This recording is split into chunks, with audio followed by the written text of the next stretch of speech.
thinking back on this past, we always go back here in Boones Creek as far as William Bean, the first settler here and in Tennessee and in this area in Boone Creek, for those of you who may not know that. If we think we're living in hard times, whether we've got political problems or immigration problems or whatever other kind of problems you want to read about and think about and whatever, think about William Bean coming here into this wilderness. I mean, we didn't have interstate highways, you know, and we didn't have Walmarts and things like that. He just had wilderness. And he hacked out a little cabin over on, where Boones Creek runs into the Watauga out there.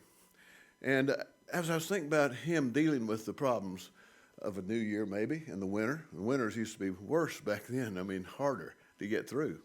But thinking about him living in that small cabin surrounded by Cherokees who were not all that happy about immigration either, you know, people coming into their territory. And there are a lot of conflicts that went on.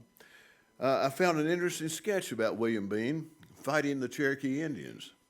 It was sent by his descendants to the Chattanooga Daily Times from Jonesboro, and it spelled, back then it was spelled Jonesboro, B-O-R-O, Tennessee, and published in the Times Sunday on September 30th, 1894 on page 11.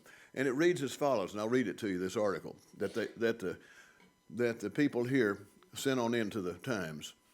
In writing this history, the history of the upper East Tennessee country, historians have usually begun by stating that in the year 1769, Captain William Bean came from Pittsylvania County, Virginia, and built a cabin near where Boones Creek empties into the Watauga River. But as to the exact spot where Captain Bean made the first settlement, written history seems to leave the reader in much doubt. It's not real clear in the recorded records. But it is very generally accepted and a well-authenticated fact among the old citizens living in the immediate neighborhood that Captain Bean first settled on the farm now owned by Valentine DeVault on the north side of the Watauga River, about 1 mile above the mouth of Boones Creek. His cabin or little fort stood very near where Mr. DeVault's house now stands. Of course, it doesn't stand there now, but this is when the article was written, back in 1894. And where, on the south side of the river, were very high precipitous cliffs. It is said that the Indians used to come north from down about the Nolichucky River, following the old trail that ran near this place, and remains of which can be seen even to this day, again, 1894. Coming down the Watauga River, the Indians would secrete themselves on the high cliffs opposite Bean's cabin and watch for a chance to shoot at some of the family when they came out.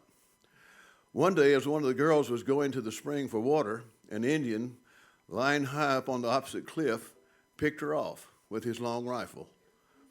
Being determined to have revenge, so going up the river, he waited in ambush for the Indians by the side of their trail. When they came in sight, marching in single file back toward the Nolichucky, Bean fired at the foremost Indian warrior and killed him. The Indians, not seeing Bean, gathered up their dead brother and hurried on toward the Nolichucky. Bean ran off to one side, loading his gun as he ran, and shot another Indian. As the others stopped to pick up their dead brother, Bean ran again, got ahead of them, and getting one more chance, fired and this time killed 2 with one shot. 4 dead out of a band of perhaps 8 demoralized the remaining Indians so much that they broke and fled, leaving the dead to bury the dead. Tough times, hard times. We think we have it hard. Our ancestors had it even harder.